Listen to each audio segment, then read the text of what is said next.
Hello, everyone, and welcome again to the Totally Legitimate Business Podcast. We're your hosts, Clint and James, and today we have an esteemed special guest with incredible hair, Michael Pridmore. Let's give it up for Michael. No, wrong one. Nope, wrong one. There we go. Thank you.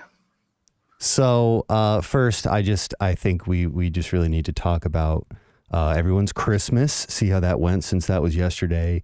And we just did that episode where we kind of unpacked the Saturnalia origins of Christmas. So we might as well just tell me how your fucking Christmas went. Well, it's official. I am the Lord of Misrule. Dude, Christmas week was wild. I don't know if you guys saw like the news at all, but I mean, like weather everywhere was crazy, right? Like it was like 2 degrees in like the south, which is like, doesn't happen. It literally rained and then froze to 20 degrees in Seattle. So it was literally a sheet of ice. So like I didn't even turn on the TV all day the other day. I just looked out my window with a cup of coffee and just watched people try to walk, and it was amazing. Fun. Yeah. And then my debit card got compromised. So that was real fun. Merry Christmas. Yeah. Oh. Yeah. What did they buy? They tried to add it to a Google wallet that wasn't mine. And they tried to spend a bunch of money on People Finder XXX, which I looked at. It looks like it was like a people research site when you try to find somebody, but the XXX threw me off a little bit. So yeah, a weird site. Yeah, probably some weird porn shit. Yeah. I don't know. I mean, it would have been cool, but I didn't get the password. So, and then Christmas got a little tuned up, drank some red wine. So I am the Lord of Misrule. Well, that pleases me so greatly. I'm glad that we're really bringing that tradition back. It was dead and gone, but now we're bringing it back. This is part of the origins of Christmas, the red wine and the misrule. Yeah, we were reading this so basically the gist of what we discovered was a lot of the modern practices of Christmas really come from a festival that the Romans threw called Saturnalia, and it was in honor of Saturn. We're all talking instead of it being the birth of Christ, it's like the movement of stars in the sky. It's like completely not related to Christ, but Christians just absorbed that festival so that the common folk would be more enticed about becoming Christians. And there was this character in the Saturnalia festival called the Lord of Misrule, and his whole thing was to make sure people were behaving silly and being drunk and just hedonistic the whole time. Yeah. I love that. Yeah, dude, that's what I'm saying. If we had more of that in our modern Christmas, I feel like I could get behind it, but yeah, I mean, it's there, but not pushed as hard as it should be. Nowhere near as hard. It's like Santa. I mean, if you're not having Christmas with 3 bottles of red wine, I don't know what you're doing. Yeah, that's not even a Christmas. It's not even a Christmas. How was your Christmas, Michael? It was good. It was very, very different this year, I would say, because, the snow happened. But that was okay because my family, my brother mostly, he has wife and kids. They wanted to do Christmas the weekend before. Oh, perfect. So that he could do Santa stuff, they have. So for the kids. Last weekend I had that shit knocked out. And so I was like, come on, snow, come on, ice, let's just go. Bring it on. I got nothing to lose here. Yeah. And I'm sure you guys remember from when y'all were in Tennessee, we hardly really get snow. It'll come down and then it'll just freeze and turn into ice. And then there's more ice on top of that. And so, just planned to get stuck in. It was great. But I did end up going to my parents' house yesterday just to hang out for the day. It kind of felt weird not doing anything on Christmas, even though we had already done Christmas. It's weird. Courtney and I did the same thing. We didn't really go anywhere. And I woke up. I didn't really party that hard Christmas Eve, but I woke up Christmas. I felt like my stomach was hungover. Not my head, but my stomach was hungover. Oh.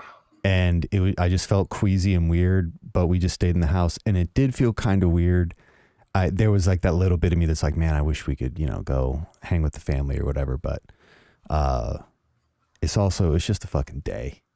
Like prime example, you did it the weekend before, you know what I mean? But you were still feeling guilty. You're like, oh man, Christmas Day, I gotta do something. Yeah, dude, like I was at the house all day Christmas Eve by myself, like didn't see anybody, and I was like, this is depressing. But that is kind of weird. Yeah, for sure. Just I definitely hear you on that though. That double facing Christmas Eve and Christmas by yourself in your house when it's snowy outside it's weird. That's a weird thing to do. I mean, dude, it's like I said last week, I was like, I feel like a lot of people aren't doing the traditional like crazy Christmas this year, right? Like, there's so many leftover Christmas trees. Like people didn't even like decorate and stuff, like it's kind of sad. All those trees died for nothing.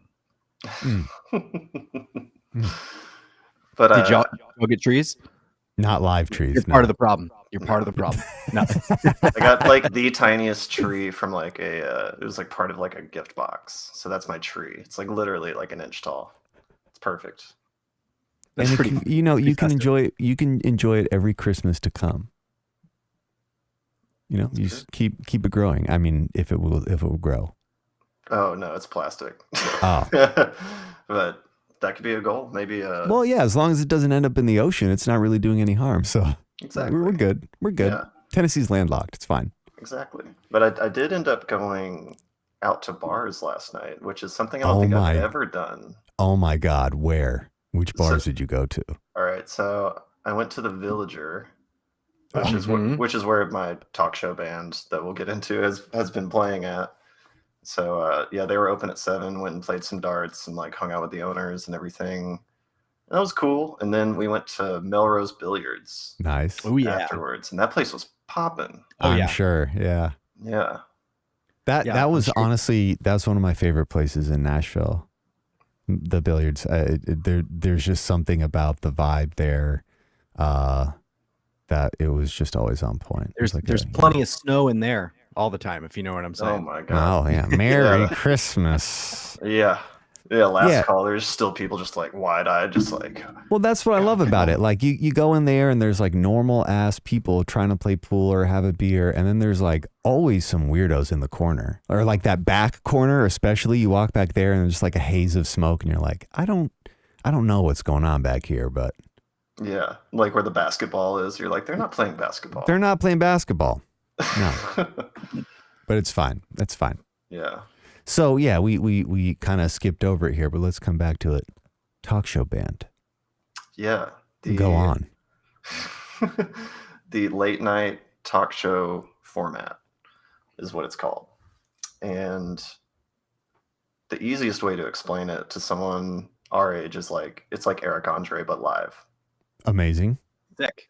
For people who this has not worked on some people, so then I have to like recontextualize it. Yeah. And like the more long explanation is like, it is you go see a band at a venue or whatever, they have t-shirts, they're playing songs that they practiced and rehearsed and put a lot of energy into.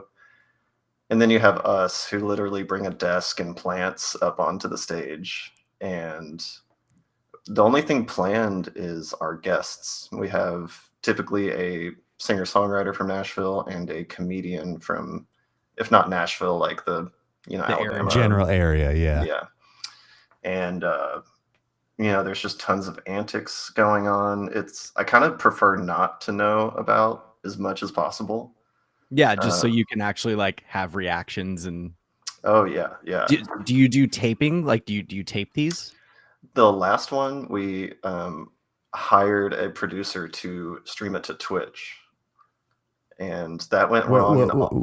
I was just gonna say that's what this meant. Okay, yeah, sure. Producer, we paid. I don't know, hired. It was more like one of our friends was like, "You should stream this." And we were like, "Great idea. We're all doing stuff though, so like, do you want to do it?"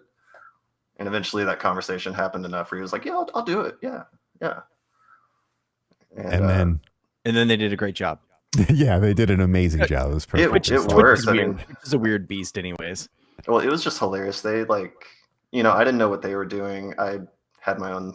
I should say I'm the lead guitar of the house band for the talk show. So that's like my role. You already got one job, right? Yeah. And you would have loved this as being like sound engineer. Like, so their plan was to just run direct into the mixer and pull that audio, you know, for the stream. The people just didn't turn up that slider on the mixer there. Amazing. And for some reason, even though they were like 8 feet from each other, no communication happened about that. Amazing. And so they tried live mics. Those didn't work for some reason. And essentially they just ended up using like a webcam microphone, like the Logitech webcam that they were using. And it sounds great. I loved it. Yeah, I definitely want to check that out. I'm into I'm always into like, and not to just boil it down to a gimmick, but I love like a good like kind of like gimmick band that has a whole like thing around it. So yeah, like you said, it's just like, it's not just like 5 dudes going up there and just being like, here's our set, we got merch in the back, cool. Like it's a whole experience. And the layer of chaos, like to me, that's what's most appealing about it. It's just the chaos. Like you never know what's going to happen, and even you as the band, like you know what you have to do, but there's this whole other layer to this onion where you just don't know. It could be anything that happens. And then do you do it in front of a live audience too? Like whoever's at the bar? Yeah. That's a whole other layer of chaos that it's the same reason I'd like to go see a fucking stand-up comedian or something. It's the chaos of the crowd always is, I don't know, entertaining. Oh yeah. And the stuff we do, or I should say, I don't know, but yeah, us as a group, like, so I'm the guitar player. The guy who sits behind the desk, Kevin, he's like the best front man you could ever ask for. He's like Rick James and Chris Farley energy wrapped up, and it's his whole idea. Yeah. So I just let him go. I trust the process. But it's just things like he's interviewing the comedian, and then his phone rings, and I'm sitting behind him, so I see him pull out his phone and look at it, and then he picks it up mid-interview, and I'm like, this is something Kevin would do. It's just crazy and weird. He's like, yeah, we're in the back. Yeah, just go through all the people. We're right in the back. And then I see a guy with 3 pizza boxes coming through the crowd, awesome. Dropping them off. The last show we had a special guest from the Milk Boys. And it was 2 guys dressed in all white with like captain's hats on, pouring shots of almond milk for everyone in the crowd. Milk Boys. And then they poured milk on top of him in a kiddie pool. We made sure to use oat milk. I was gonna say who cleaned up the oat milk. Dude, I'm surprised they let us back here, but it's at the Villager in the dart section in the back. We just darts. I've drank out of a dog bowl there before. I don't really think like Villager's fair game. Yeah. Oh, yeah. Yeah, the first show we had Tortilla Man, who was giving out raw tortilla shells to everyone in the crowd. And so, Incredible. Of course, there were just like crumbled up tortillas everywhere by the end of the night. Jesus. Well, at least those are easy to sweep up.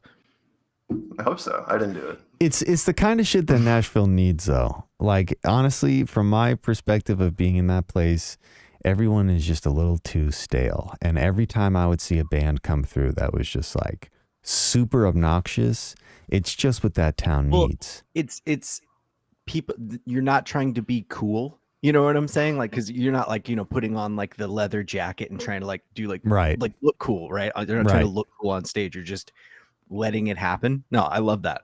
Every city needs that. The world needs more of that. Yeah, no, for sure. But especially Nashville.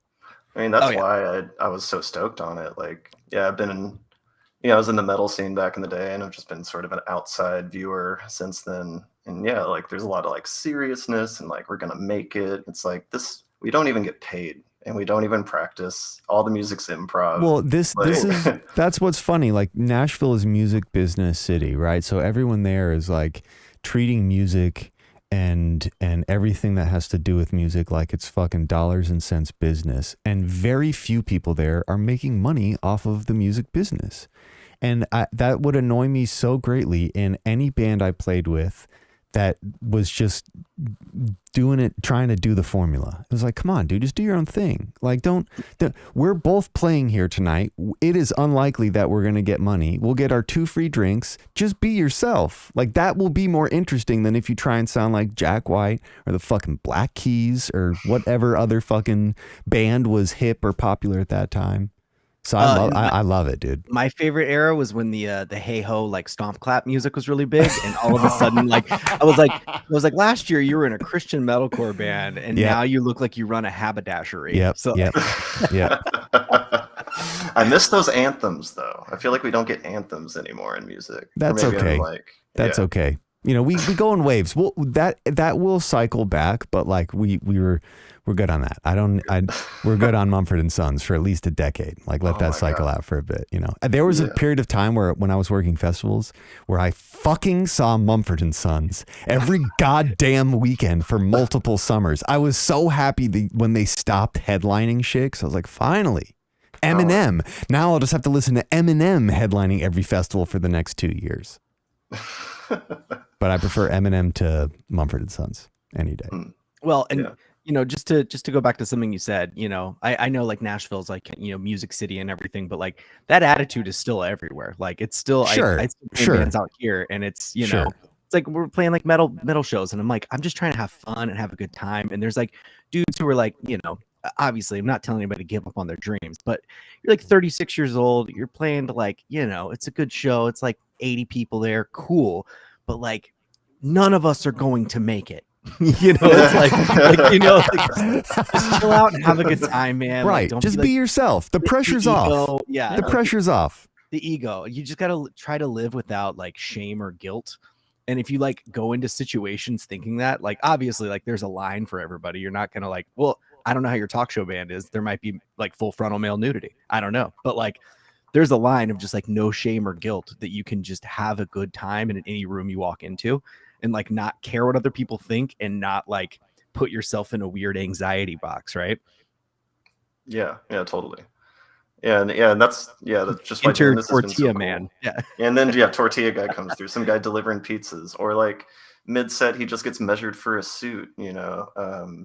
And that's just like the antic side of things. But I mean, another really cool part about it was like, say, the last show, and this is on Twitch, so you know, y'all can watch it. Yeah, we'll definitely plug it, dude. Like for sure. Like I want to watch this. Yeah, I'll find the stream so I don't mess it up. But yeah, so at the end of the show, so there's me guitar, got drums, bass, keyboard, a guy on fiddle, and a guy on congo.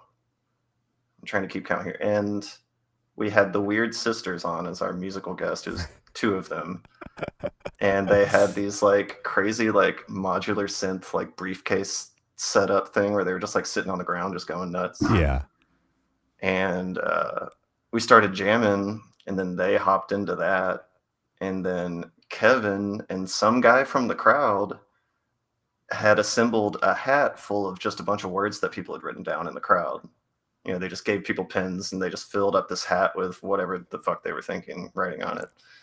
And then they just, both of Kevin and this guy from the crowd, just start freestyle rapping over our jam as they're pulling out these pieces of paper, like, you know, grasshoppers, then just like the next one, you know. It's fucking chaos. I love that. Pure chaos. I love that. And watching it back, like I remember it in the moment, but I'm just like, you know, playing shows, you're like in your own little zone sometimes. Oh yeah, for sure. Everything going on. Yeah. So I'm watching this stream, and like we're jamming. It's like 10 people jamming together, rapping in a bar.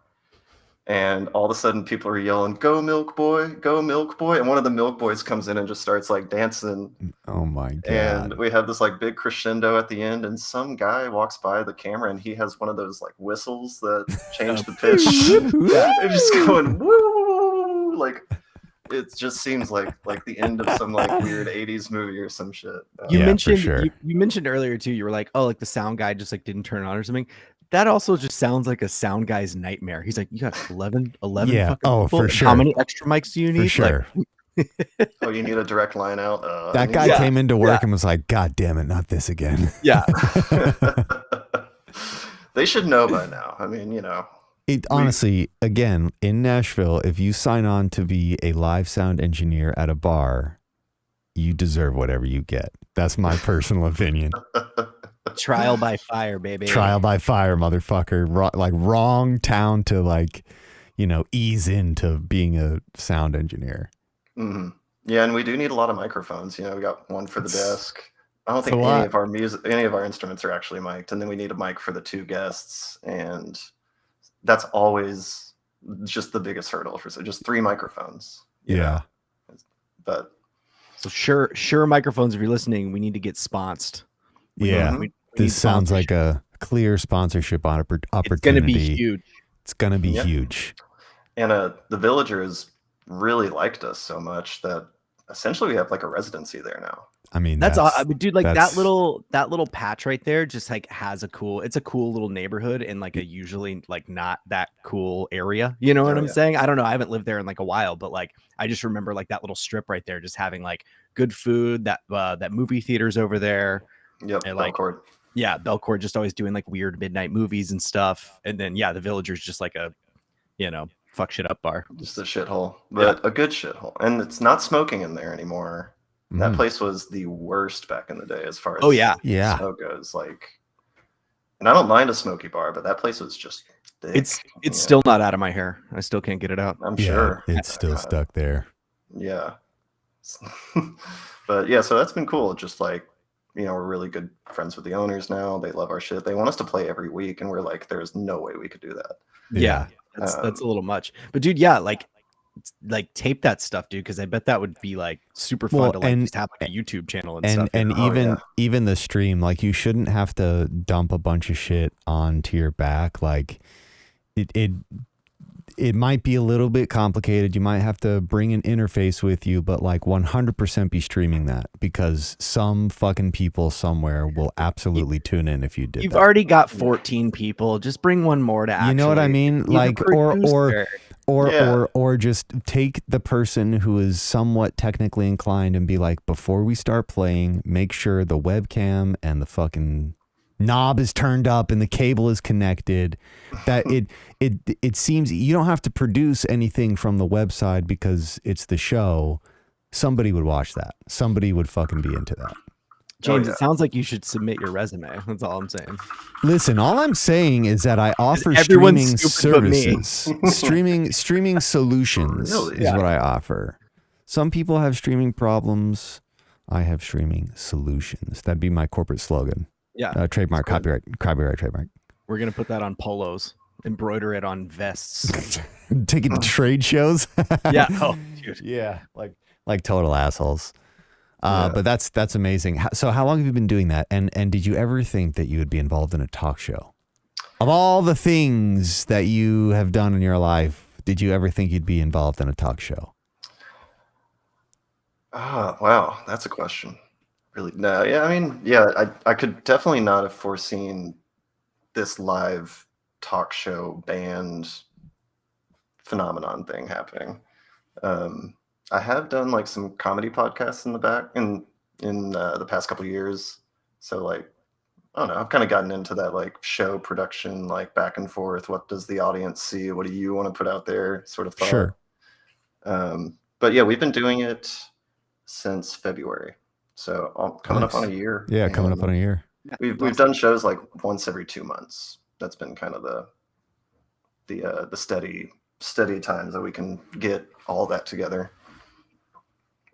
Yeah. Now, do you guys like prepare a set list for everything? Is every show kind of the same musically? And then there's like some tag moments where you have to be kind of watching what's happening, catch up. How does the music portion of the talk show work? Right. Yeah. So the last one we tried something a little different, but I'll just start with like the basic kind of like what we did kind of historically was, there's pretty much me and the drummer are super tight and we can just go, like we can read each other. You know what it's like when you just can jam with someone like really good like that. For sure. So no, I don't. I'm not a good musician. No, I don't. So we would just kind of do whatever we wanted, but sometimes Kevin, the host, would just be like, "Give me something aggressive," and we're just like, "Okay," and yeah, it seems like so scary to not know what you're playing in front of people, but our form is just no more than 30 seconds to a minute, and you just do a riff with full confidence, and then you just repeat that riff. Yeah. And then maybe it flows into something else. You just go with it at that point. You've already set up that foundation. And I'm just saying it's me and Marshall here, but there's also like 5 other musicians with us. Yeah, no, that's what I'm saying. How do you coordinate that? That's kind of the joy of Nashville, I would say, is that like sure, everyone knows how to play. People are on their shit, and they're actively, while they're playing, they're looking at what other people are. They're listening to what other people are doing. It's Nashville is a benefit in that respect.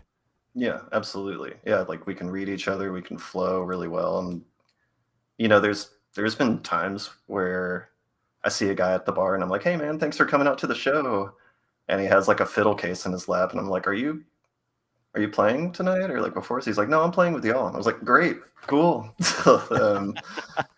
And like the first show I didn't even meet the bass player until he showed up. Awesome. And they're all fine, they're all great. Really good musicians and so much fun to play with them. But with that, and like performing, things can get a little stale. You can kind of like be comfortable with a riff or like kind of get stuck in a pattern.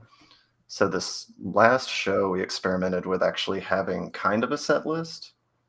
So like the drummer put together 10 songs or, like on a Spotify playlist, and I just listened to them. And then we got together and we kind of broke it down into that form where, it's just a riff or two. We're not going to play a song exactly how it's recorded. We're just going to like, okay, we come in with this, we riff on this. If we want to change it, we can go to here, and this will be my cue, to go into that or not. And that worked pretty well. Like it's just kind of like having things in the bag, they can be like, "Hey, let's pull out a, Am I the Same Girl? Let's go." Or like, yeah. And you can still let it evolve from there, but you don't have to think about like, "Oh, okay, Kevin asked for funk music. What am I going to play funk wise? I'm just going to start," because you can't hesitate. You just got to totally push through it. Sick. That's so chaotic. I love the chaos element. Yeah, it is very, very chaotic. And yeah, even then it's like just me and the drummer know that form, and we're like, "Hey guys, we're going to have this riff and then we might move to this, and y'all just have fun." And yeah, we have a congo player just they're just going nuts in the background. Like I didn't know about that till he showed up. It's like, sick, we have a congo player. Like, let's go. I love that, dude. That's awesome. Yeah, no, it's been great. I hope it'd be cool if something came out of it. Well, dude, streaming it. Streaming it is definitely that next step. That's the thing. Like right now, you're only fixed on the people who are in that bar or videotape of it happening afterward. If you stream it, that's how you can build an audience, make a Patreon. People want to support it. And shit, dude, if the bar keeps asking you to play, then that's a moment for you to be like, "All right, well, we can do it every week. You just have to pay us." Like a legit proper residency. You know what I mean? Like you pay us a couple $100, we play every week at this day, at this time. Yeah, he does want to pay us. Yeah, that's legit. I mean, honestly, like in Nashville, that's the cheat code, is the residency. Yeah. And if you do start drawing like massive crowds there, then you have something you can take on the road or take to a bigger venue and sell more tickets and make more money. The tour logistics of that just seem like fucking would be a nightmare. Yeah, it would be terrible. But it would also be beautifully chaotic, because in every city you'd pick up like other musicians or like friends that that do weird shit. Somebody's like painting art live on stage in the background with like rat feces or something. You think of stuff. God, yeah. You think of stuff, but streaming is the next step. You have like 100%. There are some people out in the world who would love to be entertained by that. Okay. Yeah, seriously, please. I have you already have 2 guaranteed followers. Let's see. Yeah, if you send it to me, just toss it in the chat, and then I'll put this. We had like a whole 2-hour VOD on there from the last show. Yeah, we were gonna do a New Year's show, but that got complicated. But I was thinking a Valentine's Day show would be great, because we could, dress up as Cupid, do some weird stuff with that, of course, but like matchmake people in the crowd. Oh yeah. Real fucking awkward. do like a weird Tinder date thing. You know what I'm saying? Yeah. Like, or like a blind date, like have like three dudes over here and one girl, and they're asking questions. Get someone who's actually a wedding officiant to marry people. Oh my God, dude. I'm telling you. That's huge. I like that we have a wedding. Oh my God. Dude, if you had someone, if you were just like, and look, it's Valentine's Day. If anyone wants to get married, we brought an officiant. I bet you multiple people. I mean, it probably wouldn't actually be a contract that you could take beyond that bar because they're wasted, but it would be hilarious. And I'm sure people would be into it and do it anyways. Oh yeah. What is we have like a secretary there, like yeah. Actually, oh yeah, like, a it's notary. so official. Yeah, just stamping it. Oh yeah. Yeah, then you can also be called in the court trial for the divorce hearing. Yeah. It'd be cool. You can bring the whole band to the trial and just play. Yeah, the late night talk show trial. Imagine. Yeah. I was going to say, we start expanding. It's like court TV, but way more entertaining. Night court. Order in the court. Oh yeah. Yeah, that'd be incredible. great to go to different places and just go to Craigslist and pick people up that way. And okay, I'm telling you, dude, that's the delicious chaos element of it. That's a flavor of Chaos that I don't think that you want. It's just hitting. Well, yeah, Craigslist is intense. Fiverr, maybe we don't go below Fiverr, but yeah, Craigslist for sure. You probably get at least one serial killer. Yeah, just bring a knife with you. You'll be fine. It'll be fine. Yeah. I mean, we're like 8 dudes deep. We can. Yeah, it's cool. It's cool. You got the instruments you can use as weapons for sure. You're good. Lots of them too. Yeah. Lots of options. Yeah, they call it an axe for a reason, you know? Exactly. Yeah, that's why I play a BC Rich, just so I can stab somebody at any given moment. You sharpen it every night. So yeah, tonight's the night, buddy. I hope I don't have to use it, but if I do, you know. That's incredible. Yeah. Well, that's awesome. Yeah, we got the link up here. Definitely check that out and fucking be streaming that. Definitely be streaming that. Yeah, I'll definitely let you guys know the next show we have on the books and no, please. how we'll be streaming it. This is what I'm saying. Like live. Yeah. You've got 2 viewers right here, so just expand out from there. There we go. I do think we need to talk to you about what you're doing with the mind. Yeah, because last time I saw you was maybe 4 years ago at this point, 3 years ago. Like it was the pre-Furnace Fest show. Yeah, it was like a Furnace Fest show a couple years ago, and it was just so sick because it was like outdoor concert, and we're like, oh, sick, Terror's playing, and then I ran into you, and I was like, cool, and I was like, you here with anyone? You're like, no, and I was like, I'm just gonna stay with you for a while. No, that's perfect. I was like, yeah, this is like old hardcore shit. Yeah, I don't know a lot of people who are into this anymore. I'm just gonna fucking go, and it was like probably the first show I went to, like maybe during COVID, and if it's still on or off, but like that's why they had it outside. Yeah. And that was awesome. Like they had food trucks. Like, yeah, that was great. I thought that was going to be like a regular thing, and then that was it. Yeah. But it was dope. It's hardcore, baby. Yeah, there's a bunch of people from out of town for that stuff too. And yeah, Drain played. They were so good. I love that. Yeah, that was a super fun show. But yeah, last time I saw you, and you said you were getting into some more like serious career stuff. So good for you. Yeah. We trying out here. Yeah, I can get all into it. Yeah, so yeah, James and we met. I was in undergrad. We met in a philosophy class. Why? Oh my God, dude, that was hilarious too. Our philosophy teacher had just had a divorce, and he did that like stereotypical thing where he would like tell us a philosophical concept, and then he'd be like, "A thing my ex-wife never did." Like the whole fucking semester, and everyone's just clearly he's bitter about it. It was I remember amazing. seeing him at like parties and stuff too. Of course.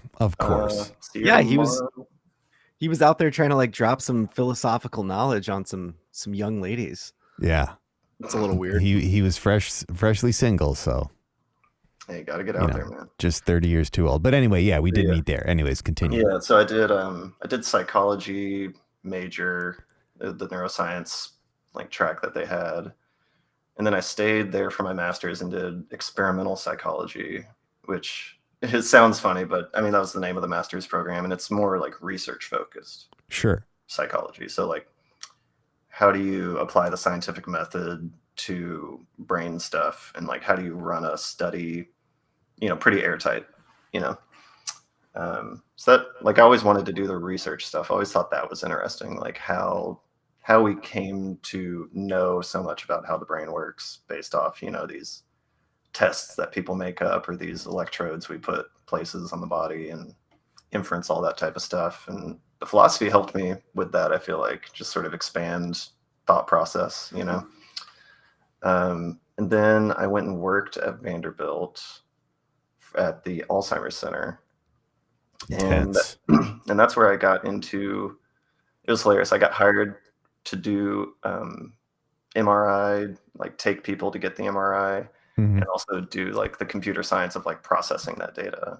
And I had not learned any computer science at MTSU at all. Sounds about right. I just threw myself in there. And so yeah, I started getting into like this medical imaging stuff. I was working with brain scans of Alzheimer's patients and also their cardiac MRI stuff. So kind of like first time I stepped out from the brain to the heart, and I'm like, holy shit, this is easy. There's 4 things going on. Yeah, right. Goes out there, like, awesome, great. We can make a lot of headway with this, and so yeah, that kind of like got me into imaging, got me outside of the brain a little bit. And so I worked there for 2 years, and then I was about to quit entirely. I was just kind of over it, and the environment wasn't too great. I didn't really feel like I was like thriving too well. Sure. But this one guy who had essentially gotten me the job at Vanderbilt to begin with, he was like, hey, if you apply for this PhD program, I'll write you a letter of recommendation. And you just can't say no to stuff like that, Yeah. Like, you just gotta, there's a whole interview process, so it's not just up to him. But yeah.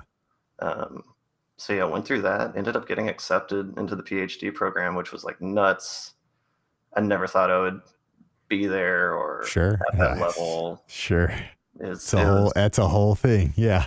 Yeah. The imposter syndrome is real, especially when you're like first generation higher education. Like, no one in my family, my brother got his master's, but that's it. So, so when I was doing the PhD, I was working with the MRI specifically, and kind of like how I said, like going from the brain to the heart, learning about something new, we were doing the peripheral nervous system. So it's like there's all these scans that are made for the brain and the heart, but like, what if you just stick an arm in there? What are you going to see? It's the same type of tissue, and actually the nerves themselves are very similar to like white matter tracks in the brain. Mm-hmm. We already have ways of looking at that. So why not? And the peripheral nerve kind of research is so, I wouldn't say like in its infancy, but there's like no rules, You try to go into like brain research and it's like, oh, these hypotheses and blah, blah, blah. It's like, no. We're just like throwing physics at this part of the body, and like someone else can worry about all that other stuff, So that got me into like, how does the MRI machine work? I like programmed it to do some things it's not supposed to do. Nice. You hacked it. You hacked the MRI machine. Nice. I did. Yes. Okay. Yeah, it was tight. Is that why you have such a nice tan? Is that why? Yeah, I've just been burning my body the whole time. Yeah. Speaking of, it's a research institute. We're like partly clinical, but the hospital has scanners, and that's where people who get in car wrecks and go and get scanned. We're purely research. We recruit patients. They're all volunteers.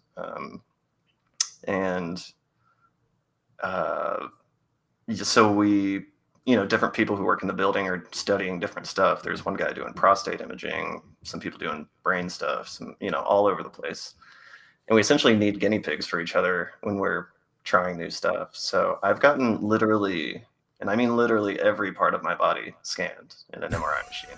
So if anybody wants their brain scanned, or to just do a jazzy freestyle show, you can just show up to either the Villager every week, and Michael will be there, and he'll scan your brain and give you a maraca, and you're good to go.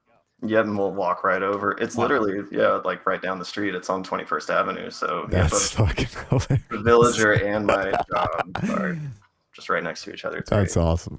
But yeah, so that was like my PhD, like learning a lot about how that stuff worked, getting in that like network. And I graduated with my PhD right when COVID hit. Damn, good timing.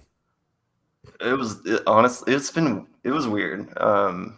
I could have had my defense, which is like, the final presentation in February, but my committee suggested I tune some things up and like wait a month or two. And then March hit, and then everything was just fucked, Damn. And then all of a sudden, everyone is like has an opinion on science, right? Yeah. Then everyone's a scientist. Yeah. Dude, didn't you didn't need to get that degree? You could have just said shit. You could have just said whatever you thought. Well, I had this like moment because I was really frustrated by a lot of what was going on, kind of that I couldn't help, like outside of me, and like, had you told me, hey, when you get your PhD, there's going to be this entire like world pandemic and everyone's going to just be super opinionated about science all of a sudden, I would have been like, I'm going to do something else. I'll get into painting or something. And like getting a PhD, you realize like I've done something that's like, I've climbed the top of the ladder. Like I could have done anything, like, I don't know. I don't think I was born to be a scientist. I do it because it's cool and it's fun and, intellectually stimulating. But yeah, sometimes like, especially after the pandemic, I was like, man, I could have just like, gone into sound engineering or like been a concert minister or something, Trust me. You don't want to do that, buddy. And here's the thing. The reason why I've always been interested in the shit that you're doing is because I'm a decided futurist. I'm 100% for the new technology. I'm for the proper application of that new technology anywhere we can. I see the benefit that technology affords us.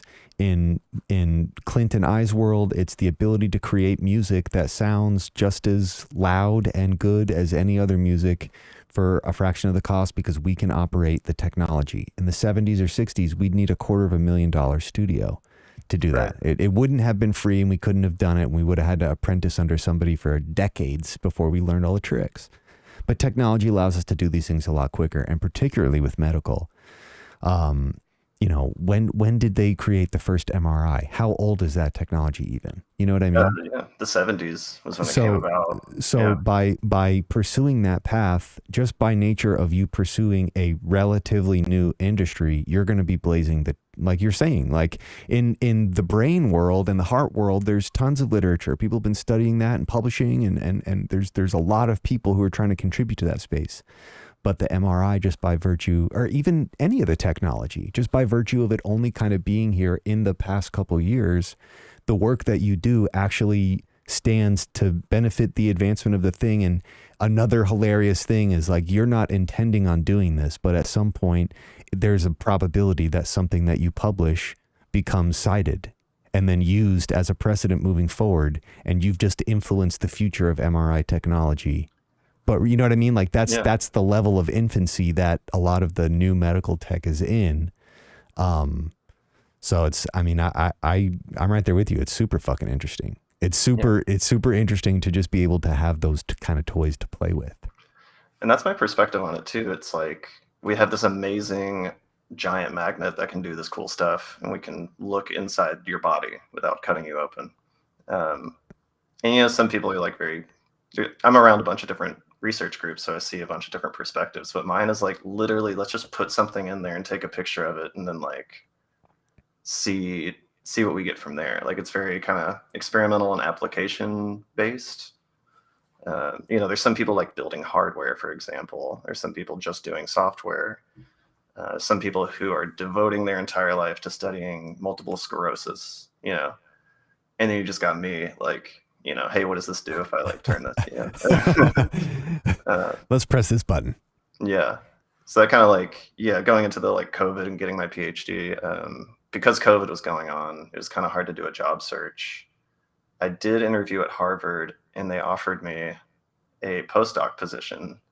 And here's some deets about academics that like, unless you're in it, you wouldn't really know. But for big private institutions who have individuals, faculty who get grant money, most of the time, like the big, like top 10, top 15, they're all getting grant money from the National Institute of Health.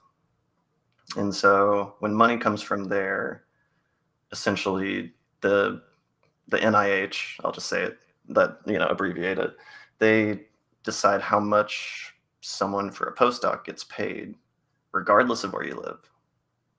No cost of living calculated per state or anything like that. So it's like a flat rate. And I was like, Boston's more expensive than Nashville. Maybe they're about the same now, but it's like, and I didn't get paid a lot during my PhD. I was able to like skirt by, but like the opportunity was the exciting part. But, sure. Yeah, essentially like pack up all my stuff, move to Boston, a town that's more expensive that I don't know anyone in, to work this job that I may be stuck inside my house for the next 2 years, which turned out that was mostly true. The case anyways, yeah. Yeah. So I ended up taking a postdoc position at Vanderbilt, like not the same person that I worked with during my PhD, but someone else. So still working in the same building. And now I'm working with this group that studies lymphedema and lipedema, which I didn't know much about at all. But now, like, it's the lymphatic system of the body, the like waste clearance, drainage parts of the body going on. And there's some disorders with that. Some people will have, like, if you've ever seen someone with like a really fat leg, like just one leg that's just like huge, that's a lymph node problem. Sometimes they have cancer, and so they'll have to remove the lymph nodes. And it's like, well, you could die from cancer, or you could just have lipedema. So in the group I work with now, we're like following people who have just had that surgery and seeing like how this develops. And a basic MRI machine is tuned to hydrogen. And by I mean tuned, it's like if you think of an MRI image, the black and white, what that's taking a picture of is hydrogen, and we're mostly water. So we have a lot of hydrogen hanging out. Sure. So that's like basic MRI. But now there's this like multi-nuclear aspect of MRI where we're imaging, in the group I'm working with, we're imaging sodium specifically. So we can like scan the sodium in anything. Yeah. With like a certain, it's not like a crystal clear picture yet. That involves like stronger magnets. But that is crazy. But yeah, we're like taking pictures of the leg, and I write code that like segments the skin, the muscle, the fat, takes out the bones, all that type of stuff. And so we can look at like per compartment, like the skin has this much sodium in it, the muscles have this much sodium in it. And with disease, you see these huge differences. Yeah. So yeah, so I've just kind of been jumping around different stuff. Like some people just stick with studying Alzheimer's for the rest of their life, and that's great. And I think those people are very focused and can actually push things forward. Sure. Well, and if someone's going to do it, it might as well be them, right? They really want to do it, so let them do it. Please. It's so difficult working with people like that. Like not in a negative way, but I'm just saying, like, people with memory problems and like cognition and sure. Older folks and all that stuff. It's tough. It's taxing. It's tough. Yeah. Yeah. But me, I'm just kind of hopping around, just like, oh, what can I use this for? What can I use this for? And so that's been cool. In that process, I wrote a grant to the NIH to get my loans paid off from MTSU. Nice. So I'm in this nice spot now, and this is like leading into what you're saying, Clint, about like moving into something new, where I have essentially a year and a half. If I stick, staying with this job, I get half my student loan debt paid, and I get a year and a half to sort of figure out what my next move is. And a lot of academics is like people are in their own little bubble. They only know how to do this one specific thing. They don't realize that some code they might be writing for this one specific problem is like a product to these other people. Yeah. Like, so I've been trying to take the skills and things I've developed since I came there, like the coding stuff and kind of like people management as well. And just see where I can push that, because I've kind of been on a straight trajectory this whole time. Like, I'm going to do this, so I go do that. And now that kind of things are getting back to normal-ish, and I'm single, I could go anywhere and do anything right now, except for my cat. Have to make sure he comes with me. He'll be fine. Yeah. He'll be fine.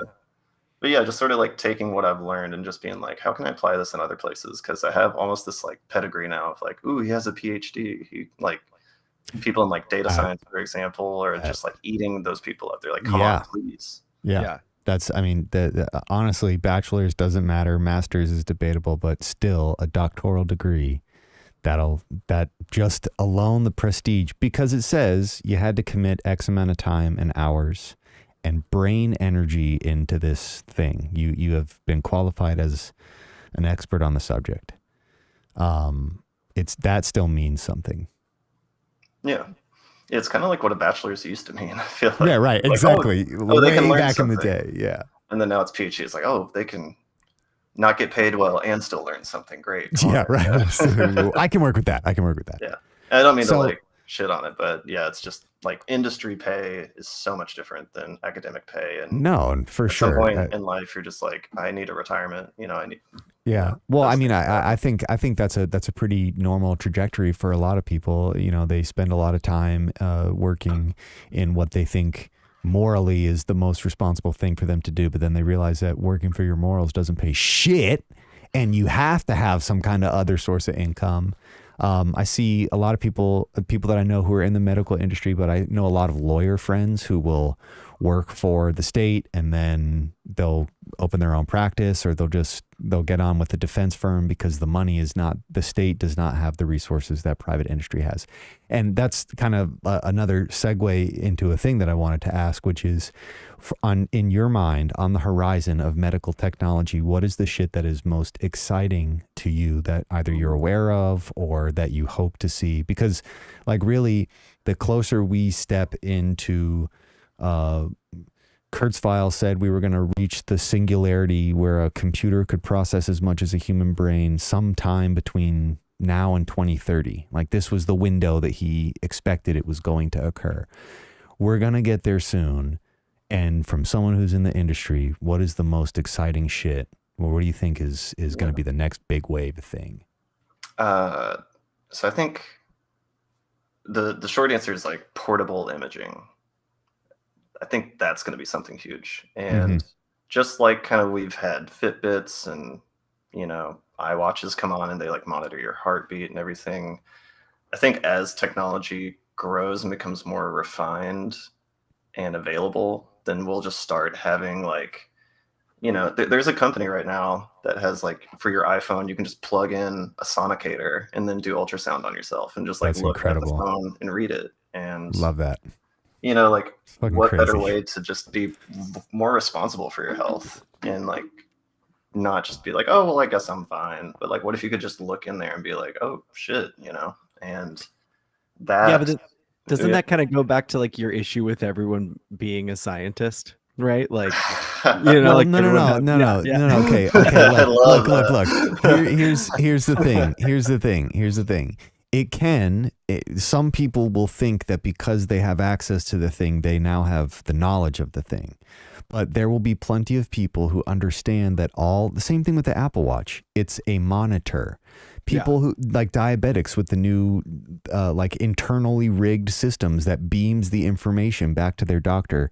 Right. That's ultimately, I would agree with you. I don't think anyone is going to be doing an ultrasound of their body and being like, doctor, I found a melanoma and it's this size. My sodium levels are too high. But to your point, Michael, like if they could perform an MRI at a scene, somebody got into a terrible fucking car accident and we need to give an x-ray right now. We need to scan right now. Having those things available and portable. Yeah, I could, we're definitely getting there at this point with the technology because it's getting so deployable. And also like poor countries or, places that don't have an available hospital for like 100 miles, like just perfect, Africa, for example, is a huge continent that while it does have its spots of wealth, there are places there where like, if you could just wheel up an MRI and, do your thing right there, especially in case of like a stroke, because that's when your brain is bleeding. That's you have minutes to respond. Right. You know.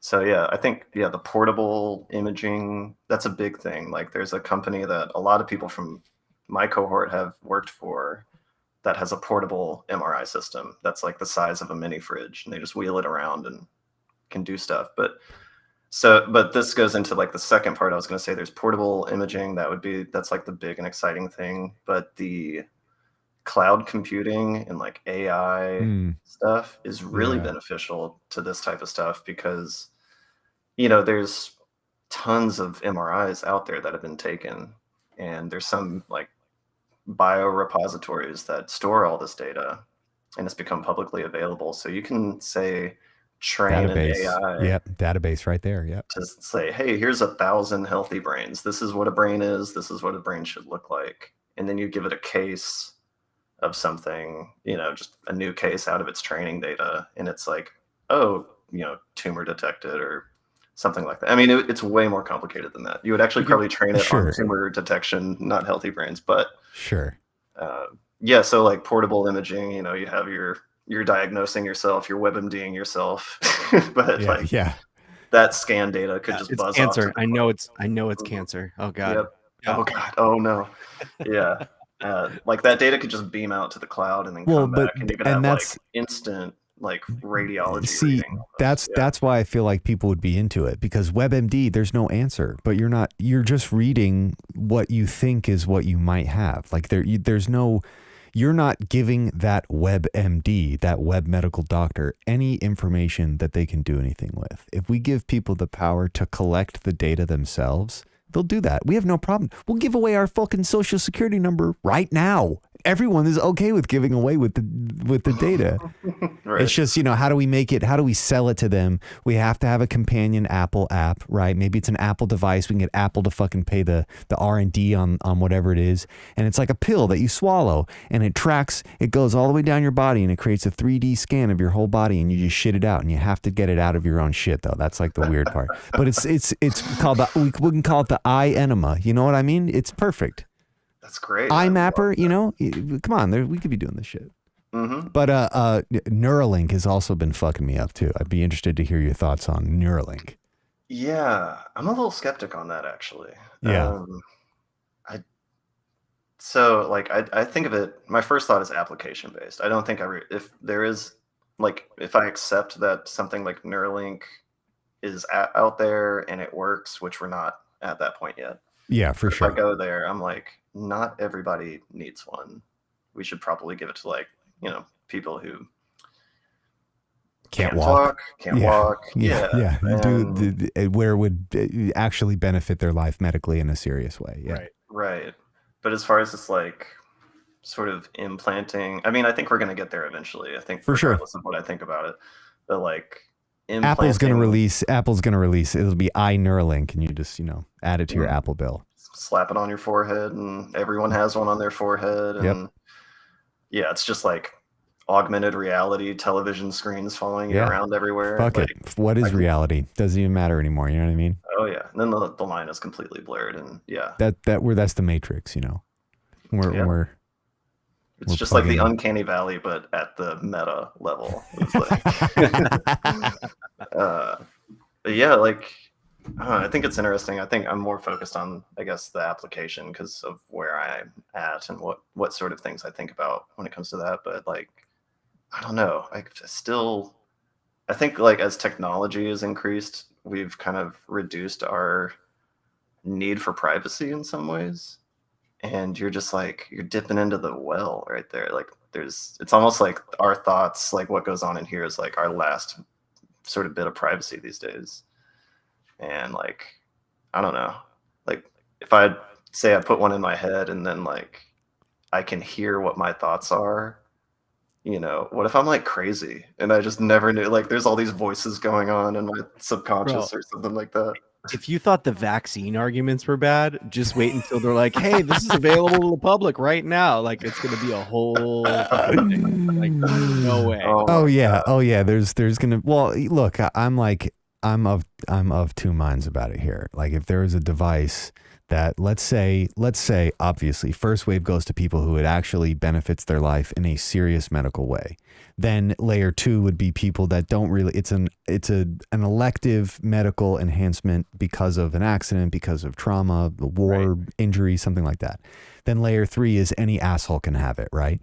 If the thing after going through all those different waves of deployment, use, and research gets to the point where I can plug it into my brain and immediately learn a language or immediately learn a skill, a very difficult technical skill, by downloading that data to my brain, then I'm more inclined to entertain that idea. But you're totally right, Mike. It's the last window of peace that we have. And that it closes every day. It closes a little bit more. And you put that thing, it's putting a big old fucking piece of plywood over that window. Like goodbye. No privacy. Do you really think people are going to use that technology for great things, or do you think you're going to be like, it's going to turn into like a Wall-E situation where it's just like, I want pizza, and it's just like yeah, no way. At least 50% of the fucking people that would do it would just it would be an excuse for them to be. And this is like a crazy, hilarious argument that I've had for a very long time, but I've always had this idea that at some point, let's say over a course of time, we develop technology that reduces the necessity for us to be using our bodies as humans. And we're talking hundreds, thousands of years. We introduced layers of technology that reduce one less thing from our workload. And the only thing that we're really responsible for is using our brain or our hands to input the data into a device or augmented reality and like a chip thing to tell the things what to do, to manage the process. And over a course of time, our bodies would just shrivel into smaller bodies and our brains would become larger and larger and more integrated with technology. And then we're just like, fucking, we're the aliens. We're the aliens. Like the aliens aren't aliens. They're just us in the future because they evolved to be more reliant on technology and more integrated with technology. And that's why they're so antisocial, right? It could be. Well, and I mean, we're all talking hypotheticals here, and you know, I personally, this is just a 100% thing that I think. I'm convinced that there is a layer to existence that does include the transmission of information from human brain to human brain. I'm convinced that on some layer in the complexity of the thing inside of our head, if we were using more of it, there would be the potential for us to communicate without having to use language or body language. I don't know if we'll ever be alive to tap into that, but I'm convinced that at some point, the more we learn about the brain and the more we understand what it's capable of, I feel like there's some shit that the computer could be doing that it just doesn't need to do because it serves us no purpose. We're going to fucking squander it. Right. But I mean, we're going down a fucking conspiracy tirade. I could go on that for fucking hours. You kind of reminded me talking about the brain and this like focus on the brain and it controls everything we do. Something I've kind of learned about, like that was my mindset for the longest time. Brain controls everything. Put the brain into another body, you're going to have that same person, you know? But the enteric nervous system, which is the gut, like it's been called like the second brain. There's been all this like emerging research out of the past 10 years that focuses on the gut. And like 90% of your serotonin is made in your gut. Wow. And holy shit. You don't work out, you eat like shit, you start to feel like shit, you start to think like shit. And there is this whole body connection going on. So that's the one thing with the Neuralink stuff that I'm curious about, kind of in its sort of teething phase, you know, like coming in. Yeah. That like there's this focus on the brain and how it controls everything, but there's this entire body that we're ignoring, and like the brain is part of that body. And bring it back to philosophy, you got like Descartes right there, you know? Yeah, no, for sure.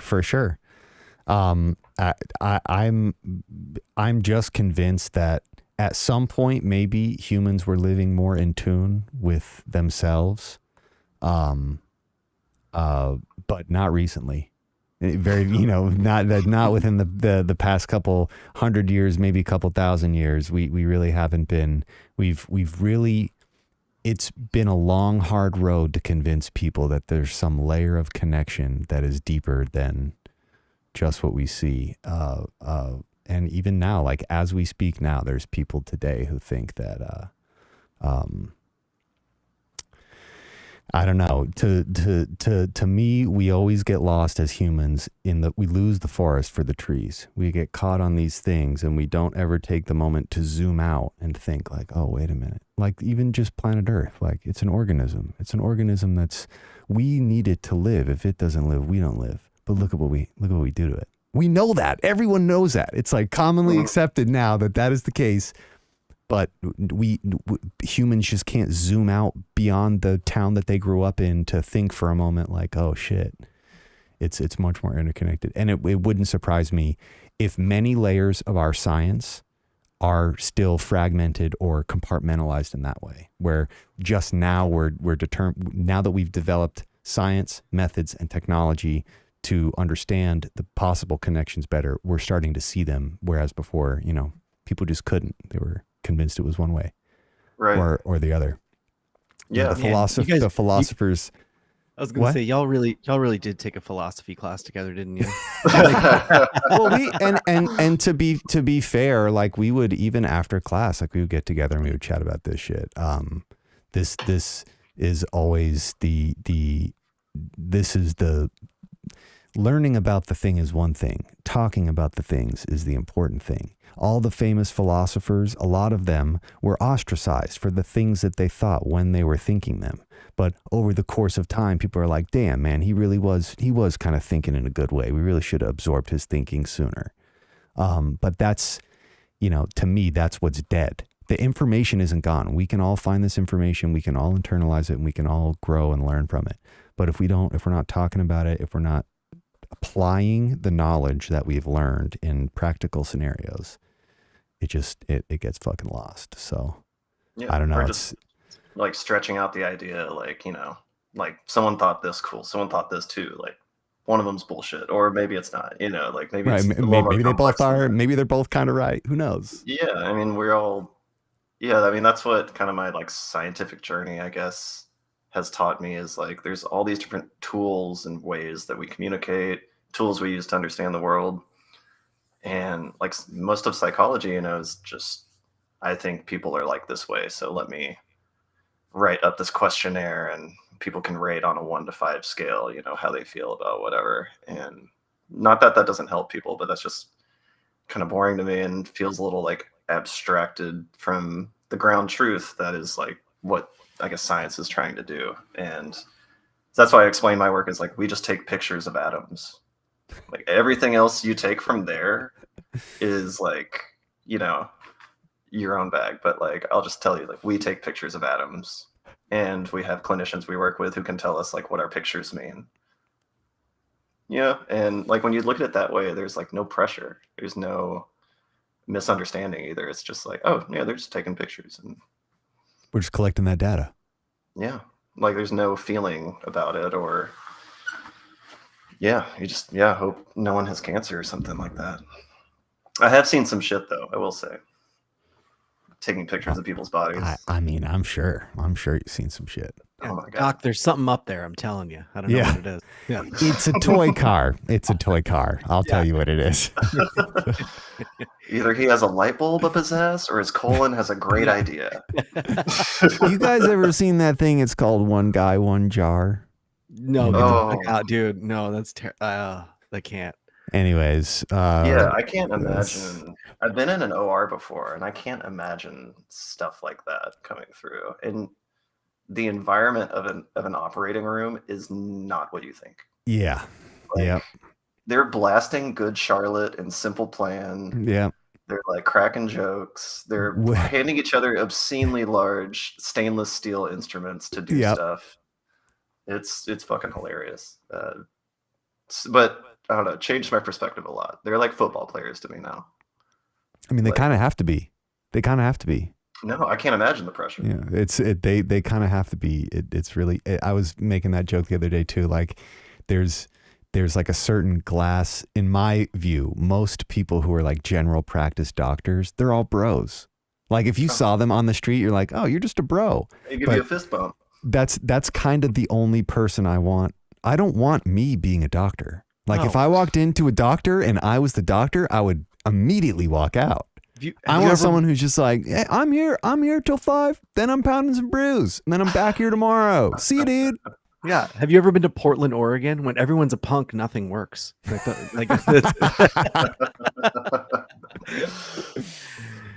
Yeah, it's accurate. Well, this was amazing. Thank you for coming on here, Michael. Thank you for doing this. We should schedule for when you guys are going to do your next show. We should do an episode before you guys do the next show. And then I got something to play us out, James. Yeah, for sure. Maybe even if your buddy wants to come on too, you guys can both come on and we can just we can do one for the show just to promote it, hear about it, and some craziness. No, that'd be great. You said you just did one and the next one's coming in like when? 2 months? So the last one we did was was Halloween, and we were gonna do a New Year's show, but things kind of got a little sticky. So right now we don't have one on the books, but I'm thinking, or I'm hoping January, if not February. And like I said, I'm kind of backseat to all that stuff. Like, I'll help if needed, but it's really kind of like the main guy's show. So whenever he says go. Yeah. When he knows, just hit us up and we'll do the show. You're just playing guitar and taking pictures. That's all you're doing. Yeah, dude, you're taking pictures of Adams and playing guitar. You're like fucking Brian May over here. Jesus Christ, dude. Getting drip fed oat milk and raw tortilla shells, and it's wild. Yeah, definitely check out that video. If not the entire 2-hour stream, just literally the last 15 minutes are like the best thing I think I've ever been a part of. It's just so cool seeing this thing naturally happen the way it does. Got the link up here too. Late night talk show format. Yeah, it's got a delightfully generic name too. Mm-hmm. Late night talk show format. Yeah, I wonder if you should get a good name, like the Totally Legitimate Podcast. That's why. Hey, I'm appreciating it. That's why I appreciate it. It immediately resonates with me because of how fucking straightforward it is. All right, we've got this song to play us out. It's called "The City Is a Time Bomb" by They Said We Were Ghosts. Let's do it. Oh yeah. Oh wow! These are all the phone pictures.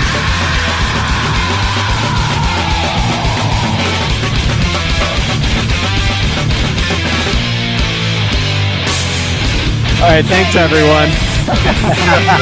We're out of here.